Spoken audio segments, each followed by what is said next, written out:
नहीं, मैं बेचारा भला और क्या कह सकता हूँ। मैंने तो बड़ी मुश्किलों से अपनी ज़ुबान को ताला लगाया हुआ था। अब तुमने ही मुझे ताला खोलने पर मजबूर किया है। अगर मैं तुम्हारी बात का जवाब ना दूँ भी तो मुश्किल और दूँ भी तो मुश्किल।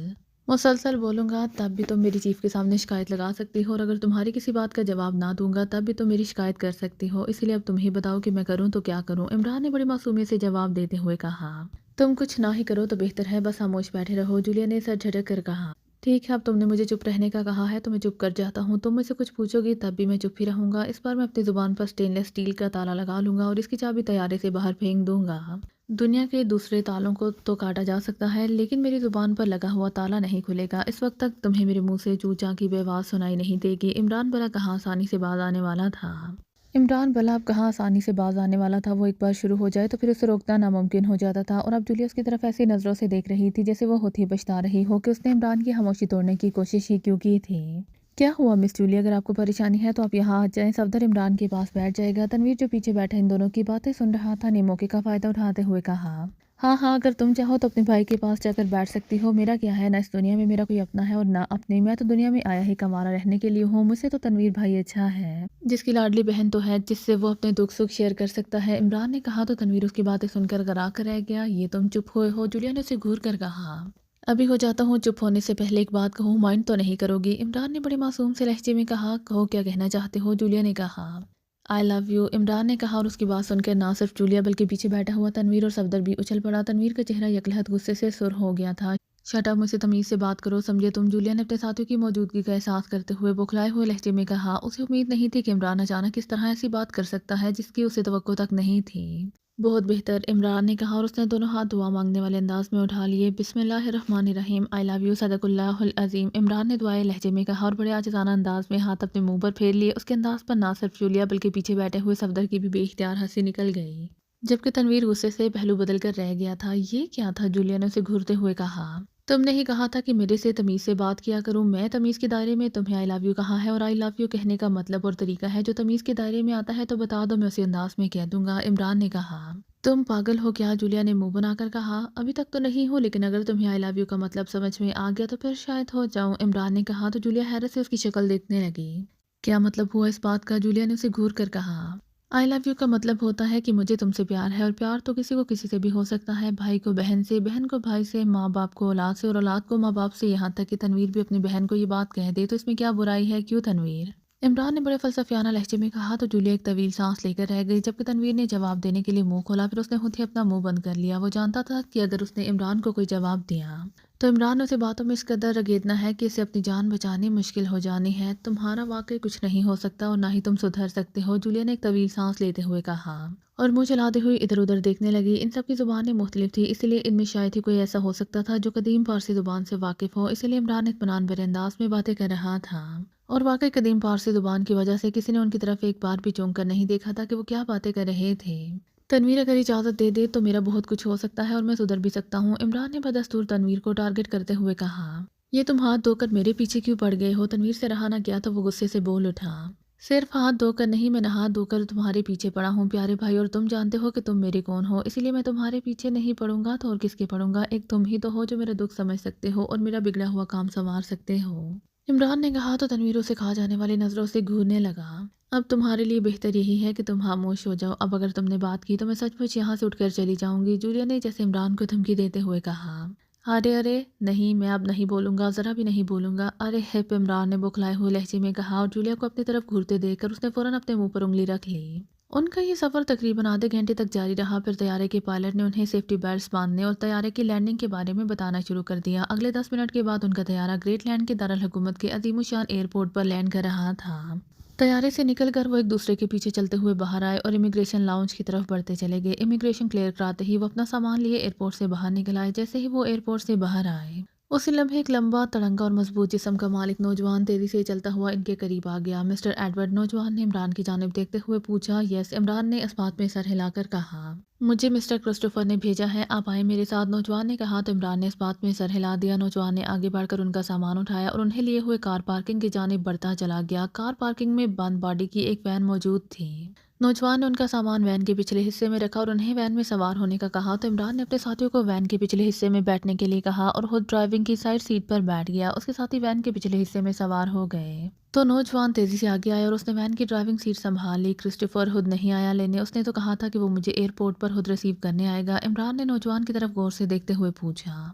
उन्हें एक निजी काम था इसलिए उन्होंने मुझे भेज दिया है। नौजवान ने सादा से लहजे में कहा। क्या तुम उसके साथ काम करते हो? इमरान ने पूछा। जी हाँ, मैं उनका पर्सनल सेक्रेटरी हूँ, नौजवान ने जवाब दिया। क्या पर्सनल सेक्रेटरीज के नाम नहीं होते? इमरान ने कहा तो नौजवान मुस्कुरा दिया। क्यों नहीं होते? होते हैं, बिल्कुल होते हैं, और मेरा नाम एंड्रे है, नौजवान ने मुस्कुराते हुए जवाब दिया। साथ ही उसने वैन का इंजन स्टार्ट किया और वैन लेकर पार्किंग से निकलता चला गया। तो मिस्टर एंड रे, तुम कब से क्रिस्टोफर के साथ काम कर रहे हो? इमरान ने चंद लम्हे खामोश रहने के बाद उससे पूछा। मेरा नाम एंड और रे नहीं, सिर्फ एंड्रे है और मैं पिछले 6 माह से मिस्टर क्रिस्टोफर के साथ हूँ, एंड्रे ने कहा। ओके, इन 6 माह में तुमने क्रिस्टोफर के साथ कौन कौन सा काम किया है? इमरान ने उसे अंदाज में पूछा। उनके सब काम मेरे ही जिम्मे है जनाब, वो मुझ पर बेहद भरोसा करते हैं और शायद ही कोई ऐसा काम हो जो वो मुझसे ना लेते हों, एंड्रे ने फहराना लहजे में कहा। अच्छी बात है, भरोसा ही इंसान को आगे बढ़ने के मौके फराहम करता है और जहाँ भरोसा ना हो वहाँ आदमी का कोई मुकाम नहीं होता, इमरान ने फलसफियाना लहजे में कहा। जी बिल्कुल, एंड्रे ने कहा। वो पार्किंग से वैन निकालकर जैसे ही रोड की तरफ लाया, इमरान की नज़रें बैक व्यू मिरर पर जम गई। उसने वैन से पीछे से रंगे एक कार को आते देखा। ये कार पार्किंग में वैन के कुछ ही फासले पर खड़ी थी और चूंकि इसके शीशे कलर थे इसीलिए इमरान नहीं देख सका था कि कार में कौन है, लेकिन जब वैन पार्किंग से निकली थी और इसके पीछे वो स्याह कार भी पार्किंग से निकली थी तो इमरान को उस पर शक हुआ था। वो एंड्रे से बातें करते हुए बार बार बैक व्यू मिरर में देख रहा था और अब भी उसे वही पीछे से कार आती हुई दिखाई दी थी। क्या तुम अकेले आए हो? इमरान ने पूछा। जी हाँ, क्यों? एंड्रे ने पूछा। कुछ नहीं, तुम किस रास्ते से क्यू क्लब जा रहे हो? इमरान ने कहा। वास्टन रोड से, यही एक रास्ता है जहाँ से हम सीधे क्लब की तरफ जा सकते हैं, एंड्रे ने जवाब दिया। इसके अलावा वहाँ जाने का और कोई रास्ता है? इमरान ने पूछा। जी हाँ, बहुत से रास्ते हैं, एंड्रे ने इस बात में सर हिलाकर कहा। कोई शॉर्टकट? इमरान ने पूछा। जी हाँ, अगर हम एलसी रोड से राइट साइड की तरफ जाएं तो वहाँ से हमें एक शॉर्टकट मिल सकता है, एंड्रे ने जवाब दिया। गुड शो, तो फिर इस तरफ चलो, इमरान ने कहा। लेकिन एंड्रे ने कहना चाहा। लेकिन क्या? इमरान ने पूछा। वो एक गैर आबाद इलाका है, वहाँ घने दरख्त हैं जहाँ आमतौर पर क्राइम पेशा अफराद छुपे होते हैं और इस तरफ आने वाली गाड़ियों को लूटने की कोशिश करते हैं, एंड्रे ने जवाब दिया। हमारे पास लौटाने के लिए कुछ भी नहीं है, तुम चलो इस तरफ, इमरान ने कहा। तो एंड्रे ने हैरत से इमरान की तरफ देखा, फिर उसने तवील सांस लेते हुए कार आगे ले जाकर दाएं तरफ घुमा दी और सीधा दौड़ाता ले गया। इमरान की नजरें बैक व्यू मिरर पर ही जमी हुई थीं। स्याह कार को इस तरफ मुड़ते देखकर उसके होंठों पर जहरीली मुस्कुराहट आ गई। स्याह कार का इस सड़क की तरफ आना इस बात की तस्दीक करता था कि वो वैन के पीछे ही लगी हुई है। एंड्रे कार मुख्तलिफ रास्तों से गुजारता हुआ एक ऐसी सड़क पर आ गया जिसके इर्द गिर्द घने दरख्तों की बहुतायत थी और दरख्त सड़क के दोनों तरफ दूर तक चले गए थे, जैसे वहां कोई छोटा सा जंगल हो। सड़क खाली थी और दूर तक मतवाजी जाती हुई दिखाई दे रही थी। स्याह कार भी उनके पीछे आ रही थी। वैन की रफ्तार कम कर दो, इमरान ने कहा। तो एंड्रे चौंक कर उसकी तरफ देखने लगा, लेकिन एंड्रे ने कुछ कहना चाहा। जो मैं कह रहा हूँ वो करो, इमरान ने कदरे सख्त लहजे में कहा। तो एंड्रे ने इस बात में सर हिलाकर कार की रफ्तार धीमी करनी शुरू कर दी। इमरान ने देखा जैसे ही वैन की रफ्तार कम हुई उसके पीछे आने वाली स्याह कार की रफ्तार भी कम हो गई। ये ऐसे नहीं मानेंगे, वैन रोको, इमरान ने कहा। तो उसकी बात सुनकर एंड्रे चौंका। उसने पहली बार गौर किया कि इमरान बार बार अकबी आईने से देख रहा है। उसने अपने साइड के अकबी आईने से पीछे देखा तो उसके चेहरे पर हैरत के तासुरात उभर आए। डॉक्टर होस्टन, ये तो डॉक्टर होस्टन की कार है, ये यहाँ क्या कर रही है? एंड्रे ने हैरत भरे लहजे में कहा। तो इमरान चौंक पड़ा। कौन डॉक्टर होस्टन? इमरान ने हैरत भरे लहजे में कहा। इसका ताल्लुक अंडरवर्ल्ड से है और वो अंडरवर्ल्ड का नामी बदमाश है, डॉक्टर होस्टन के नाम से मशहूर है। इसे आमतौर पर टारगेट किलिंग के लिए हरकत में लाया जाता है, एंड्रे ने होंठ चबाते हुए कहा। कौन कराता है उससे टारगेट किलिंग? इमरान ने पूछा। वो फ्रीलांसर है, कोई भी इसे हायर कर सकता है। सुनने में आया है कि बाद औक़ात वो सरकारी एजेंसियों के लिए भी काम करता है और खास तौर पर इसका ताल्लुक ग्रेट लैंड की सबसे बड़ी और फाल ग्रेट एजेंसी से भी है। ये ज़्यादातर उन्हीं के लिए काम करता है, एंड्रे ने कहा। तो इमरान पुरहयाल अंदाज में सर हिलाने लगा। तुम्हें कैसे पता है कि डॉक्टर होस्टन ग्रेट एजेंसी के लिए भी काम करता है? इमरान ने पूछा। मैं पहले न्यूलैंड क्लब में काम करता था, वहाँ मैं सुपरवाइज़र था। इस क्लब में ग्रेट एजेंसी के कई एजेंट आते थे जो हमसे बाहर आने वाले अफराद के बारे में मालूमात हासिल करते थे। बाद औक़ात मैंने इन एजेंटों को डॉक्टर होस्टन के साथ भी देखा था। वो उनके साथ ऐसे पेश आते थे जैसे डॉक्टर होस्टन उनका दोस्त हो, एंड्रे ने जवाब दिया। क्या इस क्लब में ग्रेट एजेंसी के एजेंट अपनी पहचान खुद कराते थे? इमरान ने हैरान होकर कहा। क्योंकि आमतौर पर सीक्रेट एजेंट अपने बारे में किसी को कुछ नहीं बताते थे। नहीं, इस क्लब का मैनेजर रेमंड मेरा दोस्त था, इसीलिए मुझे इनकी पहचान कराई थी ताकि मैं उनसे खुद को दूर रख सकूं, एंड्रे ने जवाब दिया। क्या वहाँ ग्रेट एजेंसी की लेडी एजेंट प्रिंसेस मार्गरेट भी आती थी? इमरान ने पूछा। हाँ, वो अक्सर आती थी। न्यू क्लब लैंड में दुनिया की सबसे पुरानी और नायाब शराबों का ज़हीरा है जिन्हें खास अफराद ही हासिल कर सकते हैं और वो भी महंगे दामों। प्रिंसेस मार्गरेट पुरानी शराबों की रसिया थी, वो अक्सर क्लब में आती रहती थी, एंड्रे ने जवाब दिया।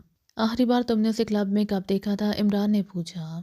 आज से तो हफ्ते कबल। इसके बाद से वो क्लब में नहीं आई थी। शायद वो किसी फॉरेन मिशन पर गई हुई है, क्योंकि जब भी वो गायब होती है तो वहाँ किसी न किसी मिशन पर होती है। फिर कई कई माह उसका पता नहीं चलता कि वो कहाँ है। एंड्रे ने जवाब दिया। तुम प्रिंसेस मार्गरेट के बारे में ज़ाती तौर पर क्या जानते हो? इमरान ने पूछा।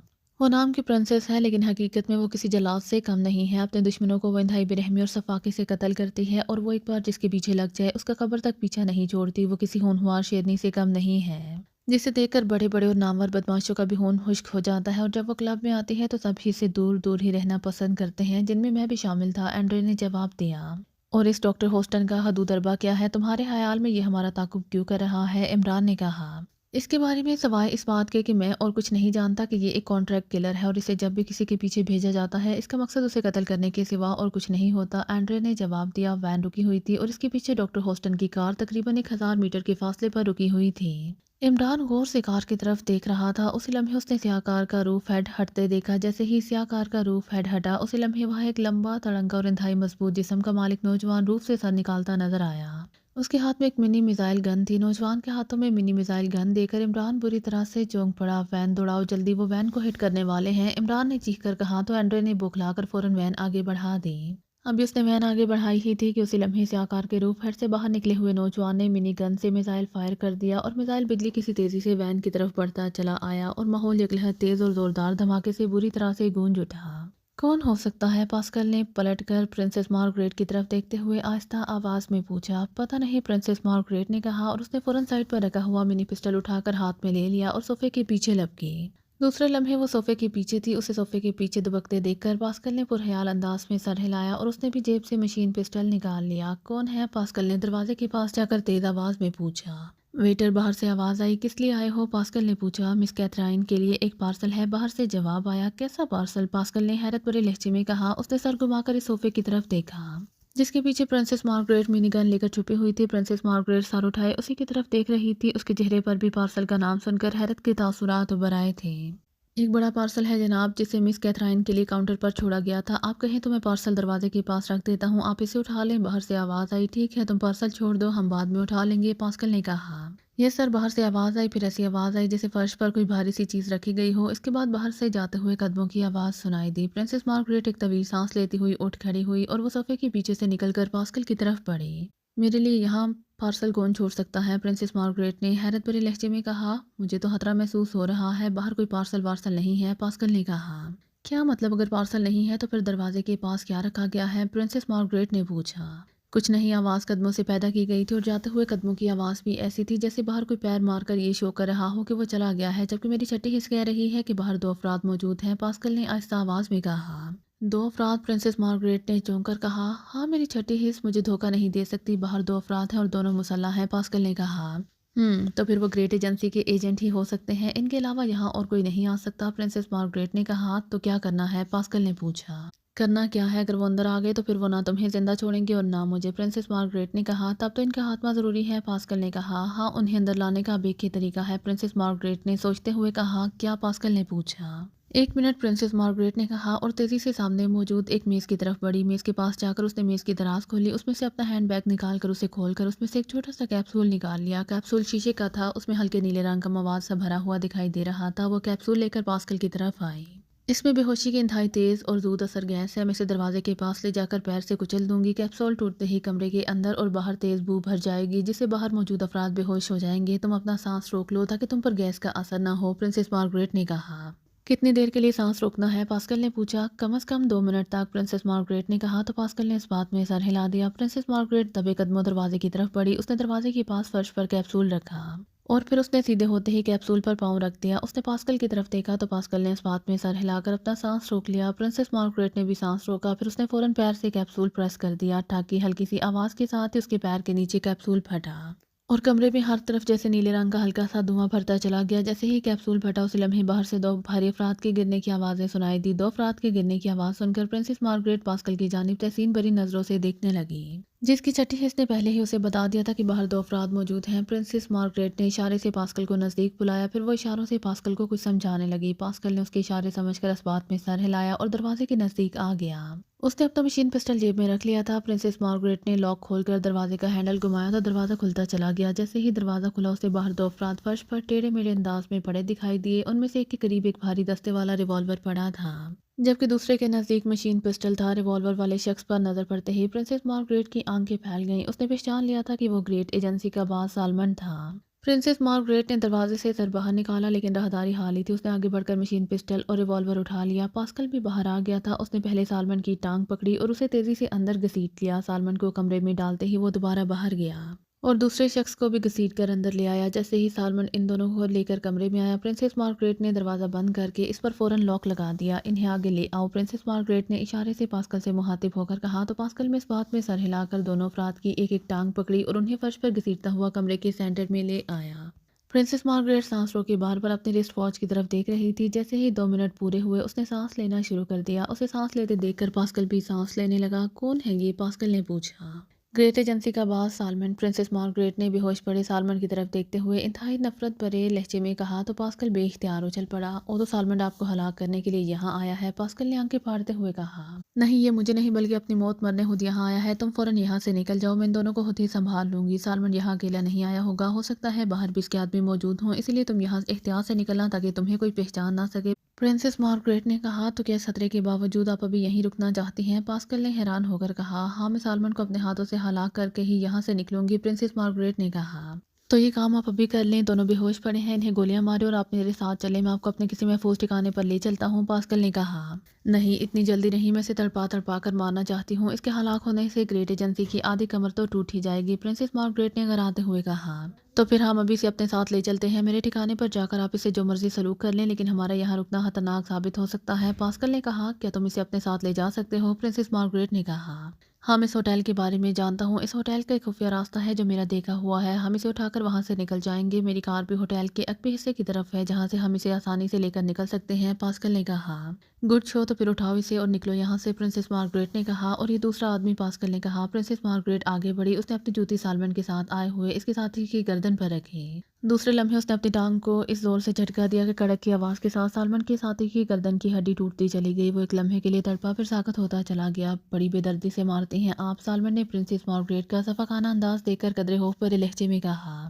اپنے دشمنوں کا میں اس سے بھی برا حشر کرتی ہوں، دیکھنا میں تمہارے سامنے سالمن کا کیا حشر کرتی ہوں، اس کی میں جب تک بوٹی بوٹی الگ نہیں کر دوں گی مجھے سکون نہیں ملے گا، پرنسس مارگریٹ نے زہریلی ناگن کی طرح سے پھنکارتے ہوئے کہا۔ اور اس کی پھنکارتی ہوئی آواز سن کر پاسکل یک بارگی لرز کر رہ گیا۔ پاسکل سالمن کو اٹھانے کے لیے اس کی طرف نیچے جھکا جو فرش پر چت پڑا ہوا تھا۔ ابھی پاسکل سالمن پر جھکا ہی تھا کہ اسی لمحے سالمن کی آنکھیں کھل گئیں۔ سالمن کی اس طرح اچانک آنکھیں کھلتے دیکھ کر نہ صرف پاسکل بلکہ پاس کھڑی پرنسس مارگریٹ بھی اچھل پڑی، لیکن اس سے پہلے کہ وہ دونوں کچھ کرتے اسی لمحے سالمن لیٹے لیٹے حرکت میں آیا اور اس کی دونوں ٹانگیں بیک وقت چلیں اور پاسکل اور پرنسس مارگریٹ کی چیخیں نکل گئیں اور وہ دونوں ہوا میں بلند ہو کر مخالف سمتوں میں گرتے چلے گئے۔ سالمن کی ایک ٹانگ پاسکل کے سینے جبکہ دوسری ٹانگ پرنسس مارگریٹ کے پہلو پر پڑی تھی۔ پاسکل اچھل کر فرش پر گرا تھا اور فرش پر دور تک گھسٹتا چلا گیا تھا، جبکہ پرنسس مارگریٹ پیچھے موجود ایک صوفے سے ٹکرائی تھی اور صوفے سمیت عقبی سمت الٹتی چلی گئی۔ جتنی دیر میں دونوں اٹھے، سالمن جمناسٹک کا ماہرانہ انداز اپناتے ہوئے فوراً اٹھ کر کھڑا ہو گیا اور بڑے اطمینان بھرے انداز میں اپنے کپڑے جھاڑنے لگا۔ پاسکل اور پرنسس مارگریٹ ایک ساتھ اٹھ کر کھڑے ہوئے۔ پرنسس مارگریٹ کے ہاتھ میں بدستور منی گن موجود تھی، اس نے اٹھتے ہوئے منی گن کا رخ سالمن کی طرف کر دیا، جبکہ پاسکل نے اٹھتے ہوئے اپنی بیٹی میں اڑتا ہوا اپنا مشین پسٹل نکال لیا تھا۔ ان کھلونوں کو واپس رکھ لو پرنسس، تم جانتی ہو کہ سالمن ان کھلونوں سے ڈرنے والا نہیں ہے، سالمن نے پرنسس مارگریٹ کی طرف دیکھتے ہوئے انتہائی موسیقی خیز لہجے میں کہا۔ تت تم بے ہوش نہیں ہوئے تھے، پاسکل نے ہکلاتی ہوئی آواز میں کہا۔ ہو گیا تھا صرف چند لمحوں کے لیے، میں پرنسس کی رگ رگ سے واقف ہوں، مجھ سے بچنے کے لیے یہ کون کون سے طریقے اختیار کر سکتی ہے، اس کا مجھے پہلے سے ہی اندازہ تھا، اسی لیے میں نے آتے ہوئے راستے میں ایک گولی چبا لی تھی جس کی وجہ سے مجھ پر کسی گیس کا اثر نہیں ہو سکتا تھا، اور اگر ہو بھی جاتا تو اس کا اثر گھنٹوں کی بجائے چند سیکنڈوں کا ہی ہوتا تھا۔ جب تم مجھے گھسیٹ کر اندر لا رہے تھے تو مجھے اسی وقت ہوش آ گیا تھا، لیکن میں جان بوجھ کر پڑا رہا کہ دیکھو پرنسس مارگریٹ میری اور ریکی کے بارے میں کیا فیصلہ کرتی ہے، سالمن نے زہریلی انداز میں مسکراتے ہوئے کہا۔ تم گیس سے تو بچ گئے ہو سالمن، لیکن میرے ہاتھوں مرنے سے تمہیں کون بچائے گا، پرنسس مارگریٹ نے پھنکارتی ہوئی آواز میں کہا۔ سالمن اپنا تحفظ کرنا جانتا ہے پرنسس، ابھی تک ایسی کوئی گولی نہیں بنی ہے جو سالمن کے جسم میں سوراخ کر سکے، تمہارے لیے یہی بہتر ہوگا کہ اس کھلونے کو میرے سامنے سے ہٹا لو، ورنہ مجھے غصہ آ گیا تو تمہارا انجام انتہائی بھیانک ہوگا، سالمن نے کہا اور بڑے اطمینان بھرے انداز میں آگے بڑھ کر سامنے پڑے ہوئے ایک صوفے پر بیٹھ گیا۔ دیکھ کیا رہی ہیں مادام، اس کی زندگی ہماری موت ہوگی، گولی چلائیں اور اسے یہیں ہلاک کر دیں، پاسکل نے چیختے ہوئے کہا۔ اس پر گولی چلانے کا کوئی فائدہ نہیں ہے پاسکل، پرنسس مارگریٹ نے پھنکارتی ہوئی آواز میں کہا۔ کیوں فائدہ نہیں ہے؟ مجھے اجازت دیں، میں اپنی مشین پسٹل کی ساری گولیاں اس پر حالی کر دیتا ہوں، پاسکل نے کہا۔ کوشش کر کے دیکھ لو، پرنسس مارگریٹ کے بجائے سالمن نے پاسکل کی طرف دیکھتے ہوئے مسکرا کر کہا۔ تو پاسکل نے غصے سے ہونٹ بیچ لیے، دوسرے لمحے اس نے ٹریگر دبا دیا، کمرہ یکلہتہ تراہٹ کی تیز آوازوں سے گونج اٹھا۔ سالمن نے اسے ٹریگر دباتے دیکھ لیا تھا، لیکن وہ بڑے اطمینان بھرے انداز میں صوفے پر بیٹھا ہوا تھا۔ گولیاں تواتر کے ساتھ اس پر پڑ رہی تھیں، لیکن اس کے جسم سے ٹکرا کر یوں اچھڑتی جا رہی تھیں جیسے اس کا جسم گوشت پوست کی بجائے فولاد کا بنا ہو۔ یہ کیسے ہو سکتا ہے؟ اس پر گولیاں اثر کیوں نہیں کر رہی ہیں؟ پاسکل نے آنکھیں پھاڑ پھاڑ کر صوفے پر اطمینان سے بیٹھے ہوئے سالمن کی طرف اور پھر مشین پسٹل کی طرف دیکھتے ہوئے کہا۔ میں نے کہا تھا نا کہ اس پر فائرنگ کرنے کا کوئی فائدہ نہیں ہے، اس نے اپنے جسم پر فائبر آپٹیکل گلاسز کے ریشوں سے بنی ہوئی انسانی رنگ کی کھال چڑھا رکھی ہے جسے ہارڈ سکن کہتے ہیں، اور اس ہارڈ سکن کی وجہ سے اس پر نہ تو کسی گولی کا اثر ہوتا ہے اور نہ بم کا، پرنسس مارگریٹ نے گراہٹ بھرے لہجے میں کہا۔ ہارڈ سکن؟ پاسکل نے ہکلاتی ہوئی آواز میں کہا۔ ہاں، اب تم یہ کھلونا پھینکو اور میرے سامنے آ کر کھڑے ہو جاؤ، اور پرنسس تم بھی اپنا پسٹل پھینک دو، سالمن نے کہا۔